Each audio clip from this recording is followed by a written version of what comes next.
también el vecino del barrio.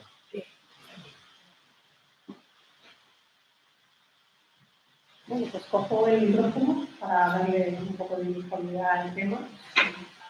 Buenas tardes, os doy la bienvenida a esta charla coloquio sobre las nuevas leyes educativas en Madrid, la LOMLOE, que tiene ámbito estatal, y la llamada ley maestra, que tiene nivel regional. Os quiero dar las gracias por haber venido hasta aquí de manera presencial, que sé que es un día un poco complicado, donde habrá mucha gente que esté enterrando hoy la sardina. Y os agradezco que hayáis llegado hasta aquí. También a la gente que nos esté viendo en streaming y la gente que pueda ver este vídeo a posteriori, porque lo vamos a grabar para que alguien lo pueda consultar en otra ocasión. Queríamos agradecer profundamente al Instituto La Almudena por acogernos esto y tantas otras veces, porque es un ejemplo de centro público abierto al barrio. Y así es como se puede defender y construir y cuidar la educación pública en el barrio y para el barrio. También quería dar gracias a la plataforma virtual que es Educación Pública por hacer esta iniciativa. Para quienes no la conozcáis, la plataforma es un entorno, un espacio para la defensa de la educación pública de este distrito. En la plataforma pues, concurren personas a título individual, como puedan ser maestros, directoras, vecinas, mamás, papás. También concurren colectivos, como puedan ser AMPAs, asociaciones de familias del alumnado, asociaciones vecinales, sindicatos, otros agentes sociales. El objetivo de la plataforma es defender la educación pública y visibilizarla, promocionarla o promoverla con la campaña de matriculación en la pública y luchar por la inclusión en los centros. Bueno, de hecho yo, y ya me presento porque llevo hablando un rato y no he dicho quién soy Pilar Escari, soy una mamá que pertenece a la Asociación de Familias del Alumnado de una escuela infantil pública de este distrito, Los Ángeles, y como AMPA, represento a AMPA en la plataforma de Cubanes Educación Pública. Y volviendo a los objetivos que tiene la plataforma, pues en uno de estos encuentros que tuvimos nos dábamos cuenta de que nos faltaba un poco de comprensión sobre las leyes educativas que se van a aplicar inmediatamente y que nos afectan, y no sabíamos muy bien pues, si se contradicen o, bueno, un poco si no te la ley al dedillo y muchos no lo da bien o no lo llegamos a entender bien, nos faltaba eso. Y no solamente a quienes participamos en la plataforma, sino que nos damos cuenta que en general, pues los docentes nos lo decían o los directivos de los centros, es que tampoco estamos muy seguros de cómo nos va a afectar en el día a día, en el aquí y en el ahora. Y eso fue el motivo por el que decidimos pues, iniciar esta charla, este coloquio. Este coloquio surgió también gracias a que participaron pues, nuestros ponentes de lujo, Elena y Agustín. Elena Martín es catedrática de Psicología Evolutiva y de la Educación en la Universidad Autónoma de Madrid, investigadora incansable para ayudar al cambio educativo. Ha trabajado con el Ministerio de Educación en la elaboración de varias leyes orgánicas, entonces muchos logros, que los he colgado, y ella nos va a introducir la LOMLOE. Y junto a Elena está Agustín Moreno, que es profesor, activista y diputado de la Asamblea de Madrid, comprometido de manera ejemplar con la educación pública y de calidad. Como hemos tenido la suerte de comprobar últimamente en su apoyo a la lucha en contra del desmantelamiento de las escuelas públicas de educación infantil de 0 a 6 años. En lo personal, pues hemos tenido ahí codo con codo. Y Agustín nos comentará la ley maestro. Y antes de terminar y dar paso a los ponentes, quería comentaros 2 reflexiones que mientras me estaba preparando esta introducción, pues me vinieron así. Parece que he oído hablar de leyes sobre educación con la pólvora que está cayendo, pues cualquiera diría que estamos fuera de lugar, ¿no? Que estamos fuera del mundo. Y creo que no. Creo que justo, precisamente, va a ser la reflexión sobre la educación lo que convierta la pólvora en pensamiento crítico y constructivo. Y la siguiente reflexión que tenía, si puedes subir un momento, amigo.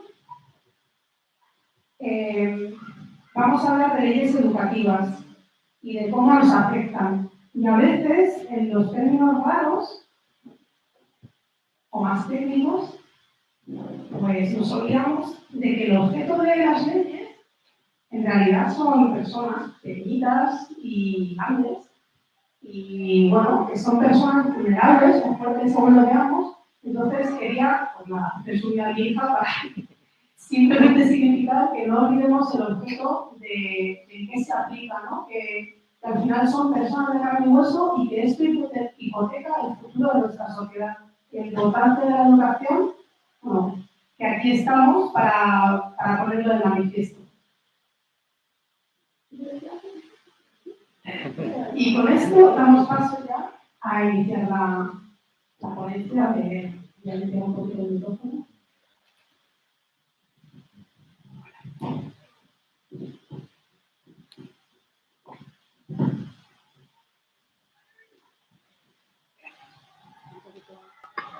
Buenas tardes. Es un placer estar aquí en un movimiento vecinal asambleario que todavía sigue haciendo lo que hay que hacer, que es pelear por el derecho a la educación ahora, pero que seguro que estáis peleando por otros muchos derechos fundamentales de los ciudadanos y de las ciudadanas. Como veis, tengo una voz muy afectada, pero es muy importante que no le demos más importancia. Yo he comprobado que el problema de mi voz no es mi problema, sino que la gente sufre mucho porque piensa que yo me estoy esforzando, pobrecita. Entonces, no olvidaros, a mí no me hace sufrir. Y lo importante es que nos centremos en el contenido, en lo que vaya a decir. Y en los pocos minutos nos hemos olvidado de la voz con la que lo digo. El contenido, precisamente, es exponer de manera breve, porque lo más interesante y lo que todos estamos de acuerdo son las preguntas y lo que os interesa a vosotros y a vosotros. ¿Cuáles son, desde mi punto de vista, los avances? Yo voy a destacar los avances de la nueva ley orgánica de educación. ¿Por qué? Porque, aunque nuestra presidenta diga que Madrid es España, afortunadamente eso no es así. Y por tanto, cuando lo veamos con Agustín, como en Madrid se están y se van a seguir saltando la ley, hay que pensar que a 100 kilómetros de aquí hay otras comunidades que sí apuestan por el modelo que la LOMLOE apoya. Pues romper un poco la mirada, que es normal porque es la que sufrimos, contigo aquí, pues a veces nos impide tener una mirada más amplia. Mi objetivo, por tanto, es explicar cuáles son esos avances para poder luego contrastarlos con lo que Madrid está haciendo. Y también ayudar quizá a que reflexionemos sobre ese debate que siempre está en la sociedad, que es este de, pero porque cada vez que llega al gobierno un nuevo partido, hay una nueva ley de educación. La gente está harta, dice, ¿no? De un gobierno, una ley, un gobierno, una ley. Bueno, desde mi punto de vista, y luego si no, lo debatimos, la educación tiene una función social y depende de la función social que le queramos hacer desempeñar. Tendremos un tipo de sistema educativo u otro. La función social de la educación es un tema profundamente ideológico. Entonces, yo cuando la gente dice hagamos pactos en educación, entiendo lo que se quiere, entiendo que se quiere una estabilidad, pero la estabilidad de la estructura del sistema educativo está garantizada desde el año 90. En el 90 con la LOCSE se hizo una estructura que seguimos teniendo presente. No ha habido cambios sustanciales en ese sentido. Y sin embargo, sí los hay en dos o tres cosas que ahora voy a comentar, porque son profundamente ideológicas. Pues no sé si nos vamos a poner de acuerdo con lo que, por ejemplo, ahora está pasando, con cómo se da el dinero a la concertada, o cómo no se coeduca al alumnado, o qué se hace con la religión. Si queremos, y estamos todos de acuerdo, un pacto será así. Pero es que si no entendemos la función social de la educación igual, yo creo que hay que darse cuenta de que no es un problema de irresponsabilidad, sino que es un problema de que hay opciones profundas. No sé si, bueno, ya veremos si compartís esta también. Y precisamente esa es la razón de la LOMLOE.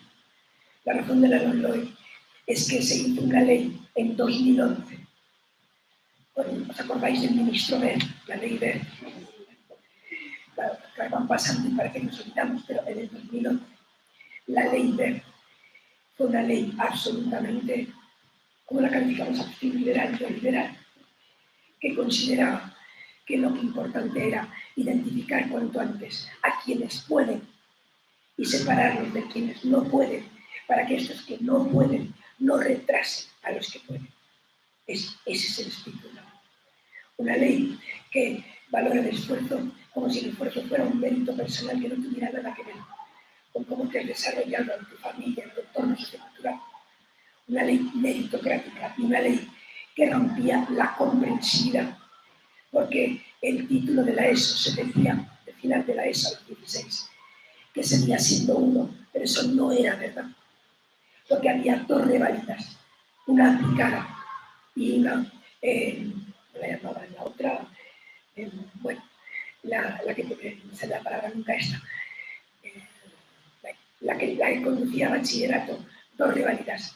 Y si tú hacías aplicada podías ir a FP, pero no podías ir a bachillerato.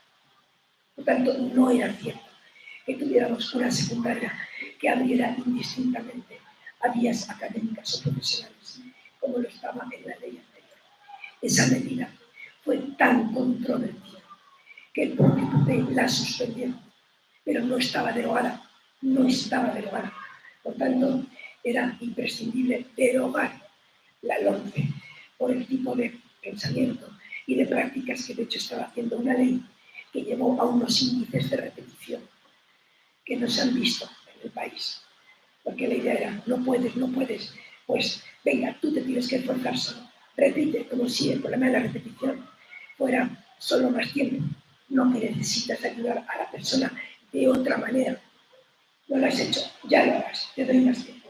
Pero no, yo hago cosas distintas contigo, porque tú necesitas una ayuda diferente a la que has tenido.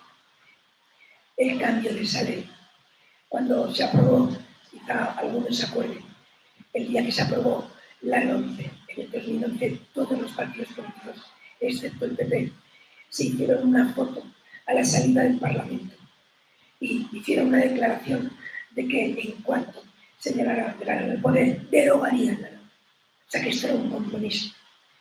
La nueva ley que se aprueba, la LOMLOE, no es una ley que tenga demasiadas novedades con respecto a la que había antes. En muchos sentidos lo que hace es que vuelve a la de antes. Pero sí que tiene algunos elementos que yo sí que querría destacar. El primero es la educación infantil. En la LOMLOE se dice en el preámbulo, en el articulado, en todas partes, que si hay una medida esencial para la equidad es trabajar en la educación infantil. Yo trabajo en psicología y había un psicólogo muy importante, se llamaba Julia Guerra, que decía, desde los 3 años, gerontología, es decir, lo que se aprende en los 3 primeros años de vida, no es comparable ya con lo que aprendes en todo el resto de vida. Esta afirmación puede ser un poco exagerada, pero tiene una verdad debajo muy importante, y es que los niveles de desarrollo de los 3 primeros años de edad marcan, no determinan, pero influyen mucho en el desarrollo. La educación infantil es una política educativa claramente equitativa y compensadora.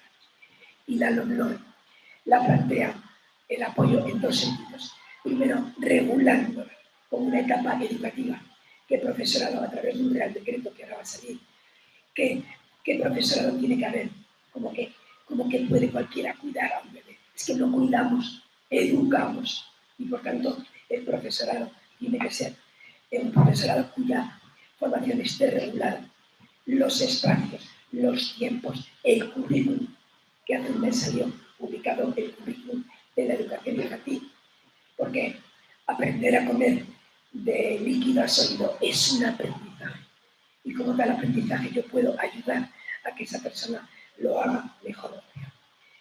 Además se comprometían, y ya se está viendo, 62.000 plazas de educación infantil. Otro tema es luego cómo se lleva esto a la práctica. Es la lucha en la que en este momento se está en Madrid. La educación primaria se vuelve a los ciclos. Yo creo que es muchísimo más sensato que los docentes tengamos 2 años para estar con nuestras alumnas y nuestros alumnos, para conocerlos, para poder seguir ritmos, mucho más que un año. El ciclo es una medida pedagógica mucho más sensata, como la idea de globalizar y hacer ámbitos incluso más allá de las áreas, lo que implica que varias maestras pueden entrar a la vez a hacer codocencia. Todo eso está en la nueva manera de ordenar, de poder ordenar con las comunidades hacen lo que hacen. Por otra parte, se limitan las repeticiones. Se limitan las repeticiones porque no voy a dar los porcentajes, pero somos un país con un porcentaje de repetición que nos saca de los estándares de todos los países de nuestro entorno. Entonces, cuando la gente dice, es que no les hacen repetir, parece que dicen, no lo he aprendido y les da igual. No es que nos da igual. Es que la alternativa a la repetición es dar más apoyo y ajustar el currículum, no hacer repetir. Porque los países que han bajado la repetición no tienen más gente más peor formada, lo que tienen es más esfuerzo por educar a todos. Entonces, la repetición en la LOE baja. La evaluación será colegiada. Yo creo que eso es muy importante. Yo creo que es inaceptable que un docente pueda bloquear la promoción de una alumna, de un alumno, un docente aislado. Todos lo estamos viendo funcionar en el centro. Todos debemos valorar conjuntamente si está aprendiendo o no. Que la evaluación sea colegiada es para mí otro de los aspectos relevantes que establece la LOMLOE.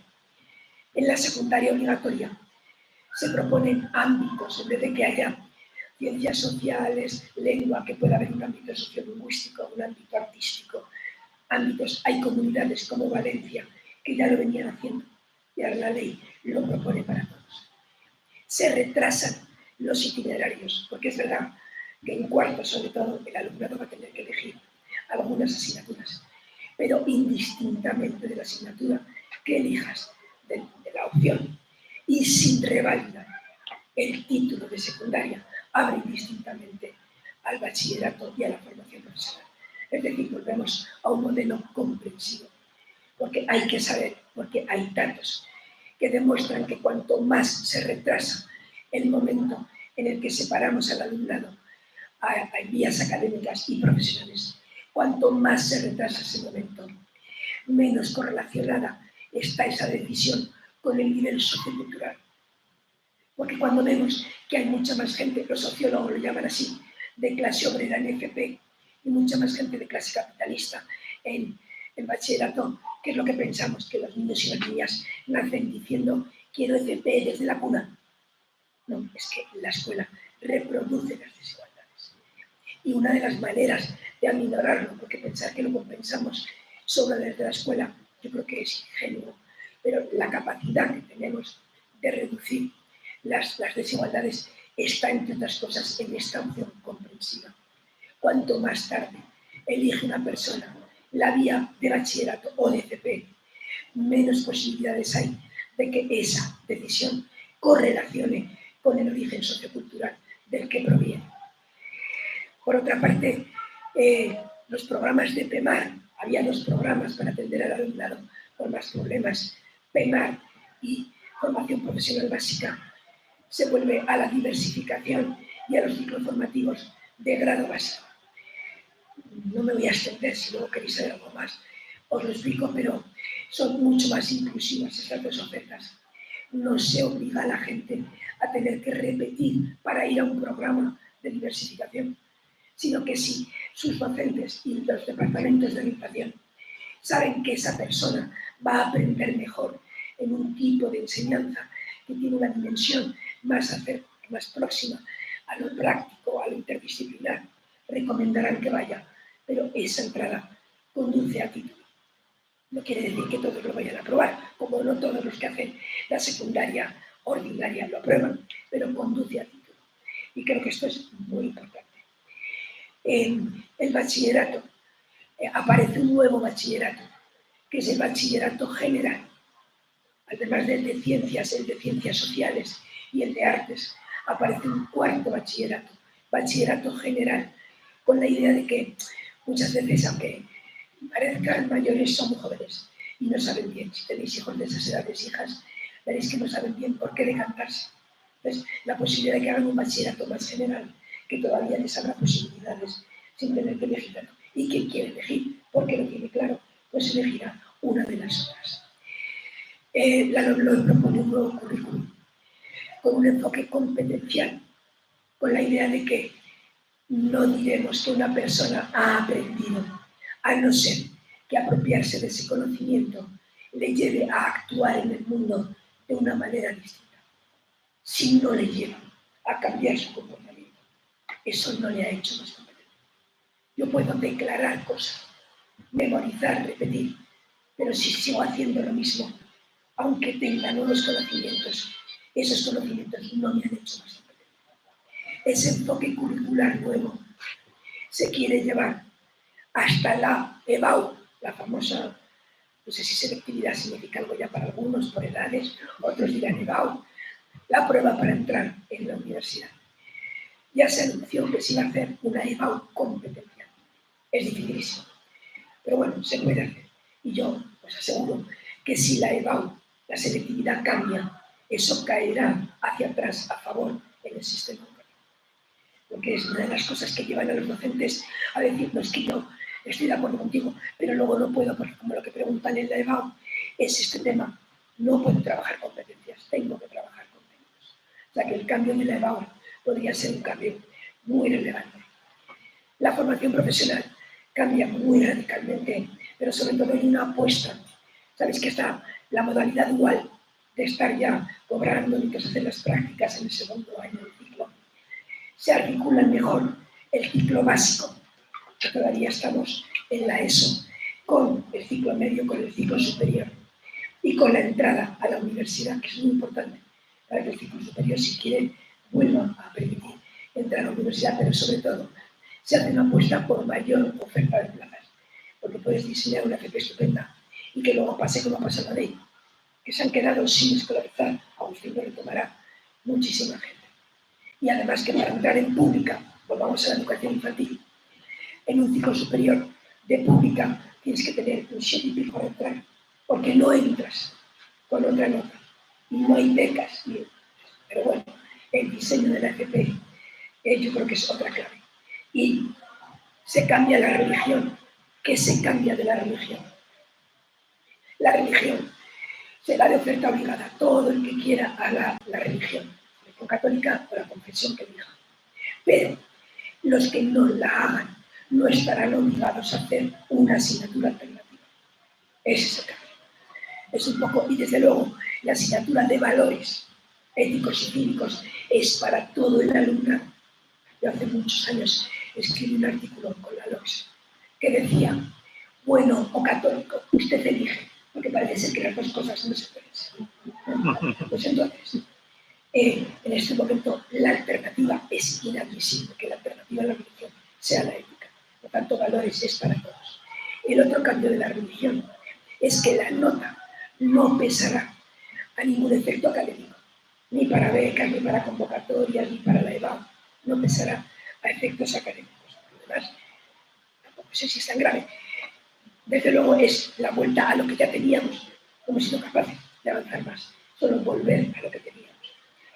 Y las últimas medidas tienen que ver con el problema de la segregación.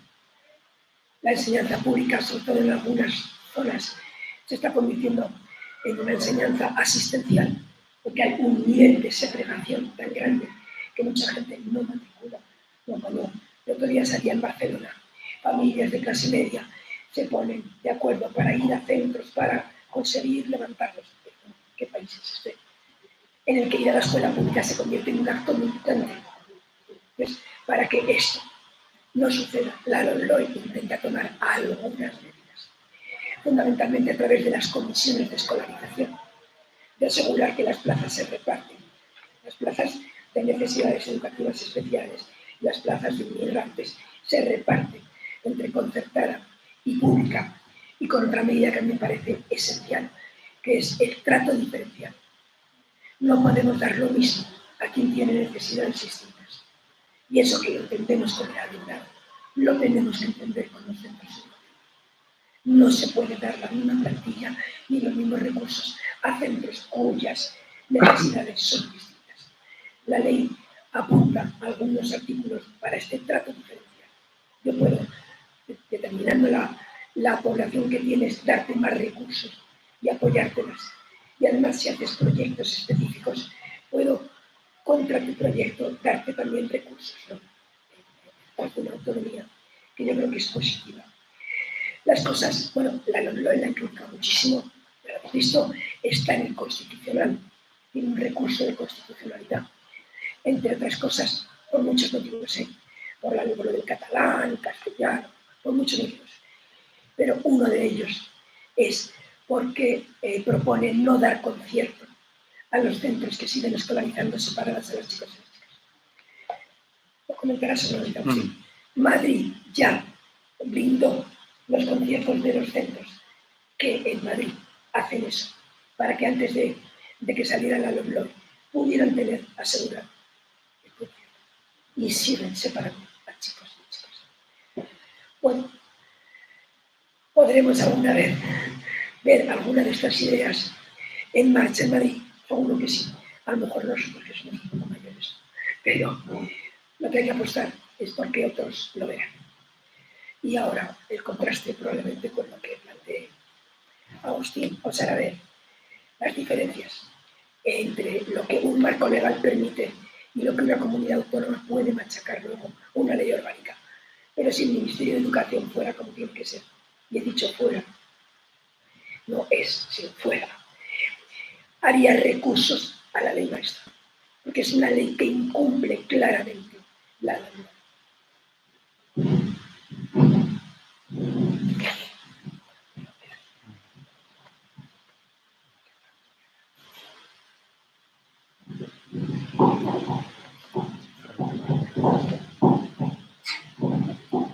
No, es un poco changado el micrófono. Bueno, nos apañamos como se pueda. Afortunadamente tengo la voz mejor que Elena, que ha hecho muy bien en avisarnos, que nos esperamos por ella, porque nos ha permitido disfrutar de su exposición. Que digo un poco lo que Pilar, muchas gracias al centro. Me parece que los centros públicos tienen que estar abiertos al barrio, abiertos a la sociedad y abiertos a este tipo de participación de la comunidad educativa, de los vecinos y de los ciudadanos. Y hay una tendencia por las presiones de arriba, de la edad, algunas muy autoritarias, como la de Madrid Capital, a cerrar los centros a la participación de las personas. Les dar las gracias y dar las gracias a la plataforma de Tetuán por organizar el debate. Yo creo que ha puesto muy bien en suerte, Elena, la segunda parte, que es ¿qué pasa en Madrid? ¿Qué tenemos en Madrid? Yo creo que más que entrar a un desglose artículo a artículo de qué significa la ley maestra, lo que haré un poco es centrarme en algunos de los aspectos más negativos, pero sobre todo hablar de la ley maestra en el contexto de la política educativa que está aplicando la derecha en Madrid desde hace ya varias décadas, desgraciadamente. Para empezar, el título de la ley es profundamente engañoso. La ley lo que hace es llamar maestra, que es una palabra bella, hermosa, algo que es un bodrio, que incluso desde el punto de vista técnico, de técnica legislativa, es bastante mala. Se nota que quien lo ha redactado desde el interés, lo ha redactado por información que podemos tener nosotros desde algunos sectores de la concertada. Entonces, en fin, la neolengua es un título que pretende engañar, primero con la calificación de maestra, que es, pues es un insulto a los docentes, y también con la definición, ¿no?, de libertad de elección educativa. Eso de libertad de elección educativa que suena muy bien y que, bueno, están dando una batalla con este término, con este concepto desde hace mucho tiempo para hacer exactamente lo contrario, para desmantelar la educación pública y para privatizarla. En la práctica, como luego explicaré, se convierte en el disfraz de la mentira. Y no hay que irse muy lejos. El ejemplo que decía Pilar de lo que están haciendo de imponer en contra de las familias y de los educadores el cierre del ciclo de 3 a 6 años en las escuelas infantiles públicas de la Comunidad de Madrid va en esa línea. La negativa a construir nuevas infraestructuras públicas que demandan las familias y meter colegios concertados va en esa línea. Es pura filifa. Pero lo que sí que hace muy bien este gobierno, y especialmente su presidenta, es poner señuelos para confundir y para despistar. Yo llego a decir que Ayuso hace como la gallinita de la Pampa, que es una volátil de ahí del cono sur, que pone los huevos en un sitio y da los gritos en otro para despistar. Y eso hace ella también con el tema de la ley maestra. Se inventa una serie de virtudes que ojalá tuviera. En mi opinión, la LOMLOE. La LOMLOE tiene cosas muy interesantes y yo creo que está muy bien el desglose que ha hecho Elena, ¿no? Muy sistemático y muy bien explicado. Pero hay cosas que no dice. Y sin embargo, insiste, exagera, acentúa, construye discurso el Gobierno de Madrid para tomar medidas muy concretas sobre aquello que les interesa. Dice, la LOMLOE va en contra de los centros de educación especial. Quiere cerrarlos, todos. La LOMLOE va en contra de la concertada. Quiere cerrarla, quiere liquidarla. La LOMLOE va en contra del castellano en Madrid, como si hubiera algún problema con el castellano. Como lengua vehicular, en todo caso, lo habría por el programa bilingüe, este que imponen a veces de forma tremenda. Ahora quieren meterlo en contra de la opinión de los centros que no lo han demandado para la etapa de 3 a 6 años. Quieren meterlo porque hay muchos centros que no lo quieren, que además no se llevan, no es una, desde el punto de vista pedagógico es bastante aberrante, lo quieren imponer. Bien, pues hacen un poco esa política, ¿no? De se inventan señuelos y contra ellos se arremeten. Voy a hablar primero de los puntos concretos de la LOMLOE y luego pasamos a la política educativa. Mirad, básicamente tiene 2 títulos. Un título que se refiere a cómo blindar la educación concertada y el segundo título se refiere a cómo hacer una oferta de educación especial con diferentes modalidades, pero que en definitiva lo que significa es no apostar por una auténtica inclusión, invirtiendo recursos y recogiendo la filosofía de la iniciativa legislativa de los ayuntamientos que cogió mucha fuerza hace pocos años en la Comunidad de Madrid, que fue aprobada por 50 municipios, que llegó a la Asamblea de Madrid y que lo que suponía era un cambio bastante radical del modelo. Significaba no llevar los recursos, no llevar los niños donde están los recursos, y bien hay que decirlo de manera insuficiente por lo general, sino llevar los recursos donde están los niños. Hacer un reparto equilibrado de la distribución de los alumnos que tienen dificultades y asegurar que todos los alumnos con necesidades educativas especiales están atendidos. Esta ley básicamente habla de los alumnos que tienen algún tipo de discapacidad, pero deja fuera a muchos otros perfiles que también son de necesidades educativas. No habla de alumnos TEA, no habla de alumnos con otras capacidades, no habla de alumnos con necesidades compensatorias, no habla de alumnos con dificultad de aprendizaje. Es mucho más amplio, más diverso el mundo escolar. Bien, lo que hace es establecer diferentes modalidades para clasificarlos, que es una manera de segregar. Y entendemos y entienden también un poco la academia, los expertos, que esto va en contra de la Convención de Naciones Unidas sobre Derechos de las Personas con Discapacidad que ratificó España en el año 2007.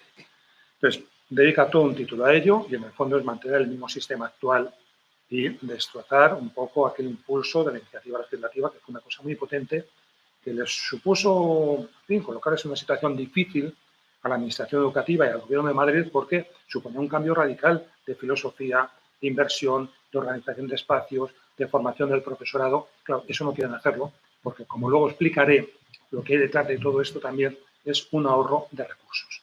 Es hacer una educación low cost, con carácter general, y eso sí, invertir más donde consideran que tienen que hacerlo para asegurar esa reproducción del sistema, esa formación suficiente de las élites. Ese es el primer punto así importante, que lo recoge en un título completo, entonces habla de diferentes modalidades. Luego, por ver algunos asuntos concretos. Claro que blinda y consolida la posibilidad de dar conciertos a centros que segregan por sexo. Es algo que no tiene nada que ver, no tiene razones pedagógicas que lo avalen. Es algo que tiene que ver con una filosofía del papel del hombre y de la mujer, muy antiigualitaria, y muy arcaica y muy antigua. O tiene que ver, yo qué sé, con los fantasmas de determinados sectores ultrarreligiosos, sectas ultrarreligiosas que defienden este modelo. Yo recuerdo que iba a una piscina que separaba a chicos y a chicas ahí en Usera, en la Plaza Lítica, en las hermandades, las escuelas del franquismo, de niños y niñas por separado. Es que es un disparate en estos tiempos. Si me pusieron una piscina que separase niños y niñas, diríamos, están locos. Pues lo que se hace, manteniendo centros que encima financiamos con fondos públicos, es ese mismo disparate. Mirad, en Cataluña, yo no sé cuánto se gasta en Madrid, sé que en Cataluña se gastan 43 millones de euros en financiar colegios del Opus que segregan por sexo. Es una barbaridad. Bueno, pues lo blindan y lo consolidan aquí. Bueno, en general todo el título primero, este es un tema muy concreto, pero todo el título primero en diferentes artículos orientado a ese blindaje de la educación privada y concertada. Que además que puedan actuar segregando con toda impunidad, que nadie intervenga, que miren para otro lado, que segreguen no solo los alumnos que tienen necesidades educativas y que se concentran mayoritariamente en los centros públicos y no aportan su cuota alícuota de responsabilidad a la hora de hacerse cargo, al estar financiados con fondos públicos, el alumnado que lo necesita, sino que segregan por la cara por razones socioeconómicas y que cobran cuotas y que son ilegales y que nadie actúa y que nadie interviene. En esa misma línea de favorecer el negocio privado está el tema del regalo de suelo público. Aquí permiten un tema que intenta evitarse de la LOE, permiten, bueno, pues conceder suelo público a empresas privadas que hacen negocio, muchas de ellas que no tienen ni siquiera una tradición educativa o un anclaje o en fin, un conocimiento del medio. Pueden ser fondos de inversión, pueden ser, bueno, pues simple empresarios que invierten ahí, que son a veces de empresas multisectoriales que se dedican a muchas actividades. ¿Qué más cosas hay aquí? La posibilidad de publicar ranking con la clasificación de los centros educativos. Eso es una enmienda de Vox que metió en el último momento, que lo permite, que también lo intenta evitar la LOMLOE. ¿Qué buscan con ello? Pues clasificar, segregar, establecer diferencias dentro de primer nivel, de segundo nivel. En definitiva, marcar un poco centros de ricos, centros de pobres, porque no tiene otra finalidad más que esa. No es el intentar combatir la segregación aportando más medios y recursos a quien más lo necesita, que es un principio de equidad fundamental, ¿no? No dar a todos en igual proporción, sino más a quien más lo necesita. Entonces, ese es otro elemento que también se introduce aquí. Hay otro elemento más, otra cuestión que aparece en la ley, que es la consolidación del distrito único, que también va en contra de la tendencia que intenta marcar la LOMLOE de una escolarización de proximidad, que tiene muchísimas ventajas. La principal ventaja que tiene la escolarización de proximidad es que uno se relaciona con los de su barrio, con los de su zona, con sus iguales, con sus conocidos, no se desarraiga del barrio para ir a otro sitio. Y tengan la capacidad que tengan. Eso garantiza la heterogeneidad y es un principio fundamental para el éxito educativo con carácter general, porque dicen, no, los del bilingüe son estupendos. Dicen, si es que no se trata, cuando se evalúa un sistema educativo, medir lo que cada segmento obtiene, se trata de verlo globalmente. Entonces, el principio de heterogeneidad y no de estratificar por velocidades al alumnado o por centros con diferentes niveles, es mucho mejor, es mucho mayor cuando se produce o se garantiza esa heterogeneidad que lo da la proximidad, al mismo tiempo que, por ejemplo, permite otras virtudes como, no sé, combatir el cambio climático, luchar por la descarbonización, todo este movimiento que hay de revuelta escolar, pues tiene que ver también con eso. Porque vas a llevar a los niños a la otra punta de la ciudad, que además no lo llevan las familias menos desfavorecidas, lo llevan aquellos que pueden.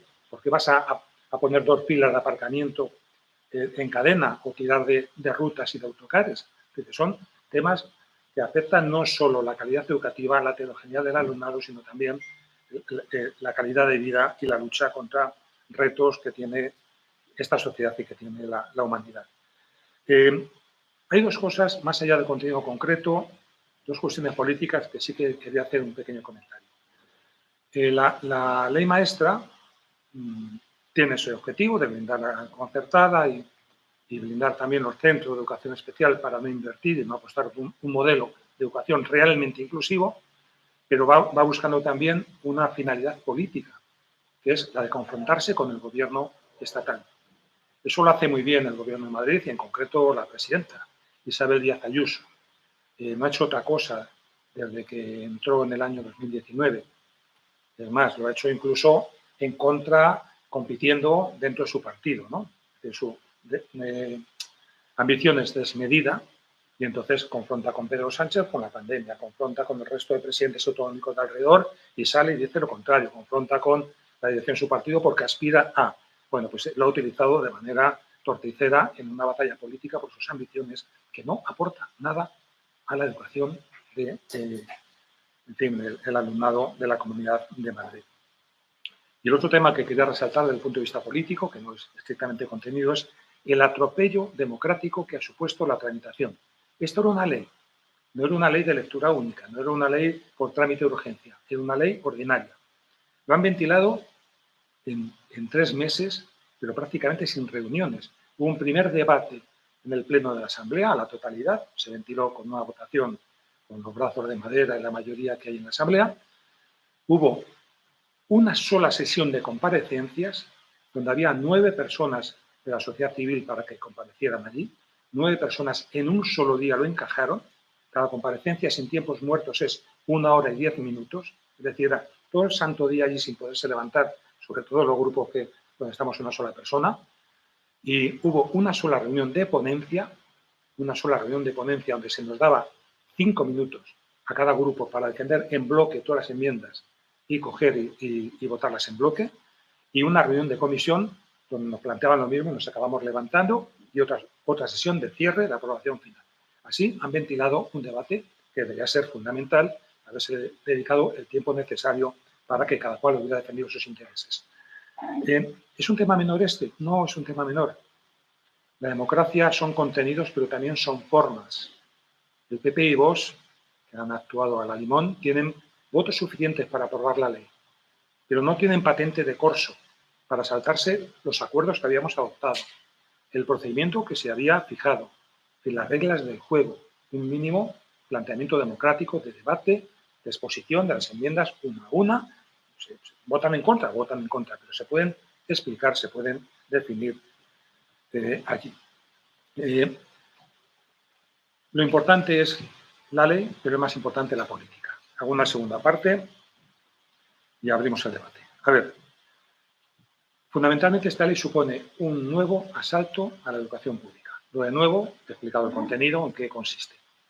El asalto es el asalto que vienen aplicando sistemáticamente desde hace tiempo. Si ponemos en contexto cómo está la situación de la educación de Madrid, podemos ver los siguientes datos. El consejero Osorio reconoció en sede parlamentaria una cosa que pone los pelos de punta. Yo lo he escrito en algún artículo, pero no sé si está suficientemente difundido. En Madrid capital, solo el 40% del alumnado está escolarizado en la educación pública, en centros públicos. Solo el 40%. Y es más, dice, y hay barrios donde es el 70% el que está fuera de la educación pública. Es decir, que apenas la educación pública tiene el 30% de alumno escolarizado en distritos de Madrid capital. Fuerte. En la comunidad está en un 54% la escolarización en la pública, en el Estado creo que son 67%, y en Europa, en los grandes países europeos, está en torno al 90%. Y claro, dice, no, será a lo mejor por el tema religioso, católico, que va. Es que en Polonia, en Irlanda, que son países eminentemente católicos, está prácticamente el 100%. Y aquellos países de mayor éxito educativo, como puede ser Finlandia, tiene, no sé si es un 97% de alumnado escolarizado en la pública. Es decir, que somos un anacronismo y se sigue avanzando en esa dirección. El modelo que tienen es un modelo de un 70-30% en favor de la privada y concertada y dejar de manera subsidiaria a la red pública. Y ese es el gran reto que tenemos. Estoy hablando del ámbito de la enseñanza no universitaria. En la enseñanza universitaria, gasto un minuto para deciros que están haciendo lo mismo. En la enseñanza universitaria ya hay 13 universidades privadas en la Comunidad de Madrid, frente a 6 universidades públicas. La Rey Juan Carlos, que fue la última pública, se aprobó hace 20 y tantos años. Hace 2 semanas han aprobado la última universidad privada, la UDIP, que era una academia de formación profesional de diseño, imagen, moda, complementos y videojuegos, y la han convertido en universidad con un pelotazo que hay expertos que estiman en 50 millones de euros de tener el ticket, la clasificación de ser universidad. Están los fondos de inversión, los fondos buitres, metiendo mucho dinero en la educación en España. Han aprobado 5 universidades de 2019 para acá, 5. Una de la Congregación de Sacerdotes del Sagrado Corazón, otra del Opus Dei, otra de la AEB, Asociación Española de la Banca, otra del Grupo Planeta, que decía El País antes de ayer que ha dejado tirados a 116 alumnos latinoamericanos después de cobrarles 11.000 euros de matrícula, que no va a tener el título porque no estaban autorizados para inscribir a tantos alumnos. Y luego la última que os acabo de comentar. ¿Cuál es el objetivo, por lo tanto, de esta ley y de la política educativa que está haciendo el PP de Madrid? Privatizar y segregar. El aumento de los recursos que se ponen en los presupuestos generales de la comunidad para el 2022 es de un 20% más para la concertada. Son 1.315 millones entre conciertos directos o becas y ayudas, que es otra manera también de subvencionar porque hay entrado el cheque escolar. Uno de los acuerdos que alcanzaron con Vox es de destinar 62,5 millones a cheques escolares en la enseñanza no obligatoria, es decir, en el 0,6, para que vayan a colegios, a escuelas infantiles privadas o concertadas, en bachillerato y en formación profesional. 62,5 millones, con lo que podríamos haber construido 15 institutos de los que se están demandando aquí. Y claro, tenemos que ver la calidad educativa desde el punto de vista de la equidad, porque es proporcional una cosa a la otra. Y aquí, cuando no se apuesta por la equidad, se está apostando por la mediocridad educativa y se está apostando por la segregación. Toda segregación educativa es una segregación social en el fondo. Y toda segregación educativa y social es injusta, es ineficaz, porque hace que se pierdan muchos recursos y es peligrosa, porque genera guetos y porque va en contra de la cohesión social. No voy a decir gran cosa más sobre este tema, yo creo que antes también lo apuntaba Elena, hay muchos estudios de esos que nos sacan los colores, que dicen que estamos a la cabeza de Europa como región, Madrid, en segregación, ¿no? Los estudios sobre todo de compañeros tuyos de Autónoma, ¿no? De Murillo, de Martín Rojo, etcétera, que es que no saben cómo decirlo. Háblese de segregación con carácter general o sobre todo la socioeconómica, que es la que más hace la política que se aplica aquí. Acabo con 2 cosas. Una, esta ley, lo curioso es que no habla de los problemas reales que tiene la educación madrileña. No habla, es que eso es de un cante. Se lo hemos dicho, no sé, en esperanto para que lo entiendan, pero les da igual. Por ejemplo, no habla de la financiación. ¿Sabéis lo que se gasta en la Comunidad de Madrid? Se estaba gastando el 2,2, ahora está por el 2,4, no se llega al 2,4 del PIB, frente a un 4,2 de media en España, frente a un 5 que recomienda la LOMLOE y frente a un 7 que es un poco el horizonte ideal que deberíamos de tener para que realmente la educación fuera pues, un instrumento de transformación social y de futuro para un país. ¿Y qué es lo que se gasta en Finlandia? Entre otros ejemplos. Hablamos en términos de PIB, pues hablamos en términos de gasto por habitante, estamos a la cola de España, 750. Al mismo nivel que en 2009. Si hablamos de gastos de euros por alumno y curso, estamos en 4.500 frente a 5.500 la media de España y 9.200 en el País Vasco. Si hablamos de lo que se gasta en las familias en la Comunidad de Madrid, estamos a la cabeza de España en gasto educativo, porque las familias se acaban invirtiendo en clases particulares en lo que pueden, siguen y pagando cuotas, por ejemplo. Ni siquiera se ha recuperado con la inversión del último presupuesto se han acabado de recuperar los 1.700 millones que en la última década sufrió la Comunidad de Madrid en recorte de inversión educativa. Solo lo dos. No se habla de ratios, de bajar las ratios, es un tema fundamental. Se educa igual de 20 en 20 que de 30 en 30, de 25 en 25 que de 35 en 35. Es completamente absurdo. Pero bueno, es como si no fuera con ellos, ¿no? No se habla de mejora de la situación del profesorado, de los efectivos del profesorado, de la atención a la diversidad, de la estabilidad del profesorado, de la jornada del profesorado para que pueda coordinarse y de recuperar las 18 horas por fin, por ejemplo en secundaria, o 23 en primaria. No se habla de construcción de nuevas infraestructuras públicas. En el rango de 0 a 6 años hay un déficit de plazas escolares en la Comunidad de Madrid de 152.000 plazas se necesitarían para atender a todo ese alumnado. Bien, es verdad que no es obligatoria ese tramo de educación, pero ojalá fuera obligatoria. Lo que me ha gustado ese ejemplo que ponía Elena la geriatría empieza a partir de los 3 años. El problema es que hay muchas barreras, que hay muchas familias que no comprenden la importancia que tiene la necesidad de escolarizar a sus niños, a sus bebés con esa edad, ¿no? Entonces, esas barreras habría que intentar superarlas para que hubiera una mayor escolarización. Pero estamos hablando de 150.000 plazas, que se van a crear 5.000. Bueno, ahora saldrá en el debate ese tema, en los fondos europeos y tal. 21.300 déficit de plazas en formación profesional Comunidad de Madrid el año pasado, ciclo de grado superior, de grado medio o educación a distancia. Nosotros hemos presentado enmiendas por 54 nuevos centros educativos. Se han rechazado todas, rechazaron todo, como sabéis, con el acuerdo de PP y Vox. No hay ni una sola medida para frenar la segregación, para evitar sobre todo la más dura, la segregación socioeconómica. Para, por ejemplo, poner a la inspección para que evite el cobro de cuotas ilegales, para apostar por una auténtica educación inclusiva, por medidas que mejoren la convivencia, que creen un ambiente de convivencia en los centros, que, por ejemplo, haga frente al sufrimiento de muchos jóvenes, de muchos niños.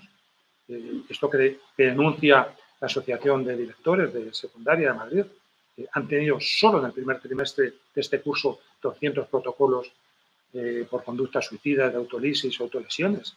Pues ahí hay mucho sufrimiento detrás y tiene que ver con múltiples razones, pero eso con un clima de cuidados, un ambiente de prevención se puede mejorar, pero para eso hay que invertir. Renovación educativa, no hay ninguna renovación educativa que no sea bilingüismo a macha martillo y como mucho por los temas de digitalización. Se evalúa el bilingüismo, que también es un elemento de segregación claro y que a veces convierte lo que tiene que ser una oportunidad para todos, como es la educación, en un riesgo para colectivos y sectores importantes del alumnado. Evidentemente no. En fin, termino diciendo que nosotros hemos dicho que cuando hay una mayoría política suficiente en la Comunidad de Madrid habrá que cambiar esta ley, derogarla, pero sobre todo habrá que cambiar la política educativa. El gran reto que tiene la Comunidad de Madrid es fortalecer la educación pública. Y desgraciadamente la LOMLOE en eso no nos ayuda mucho.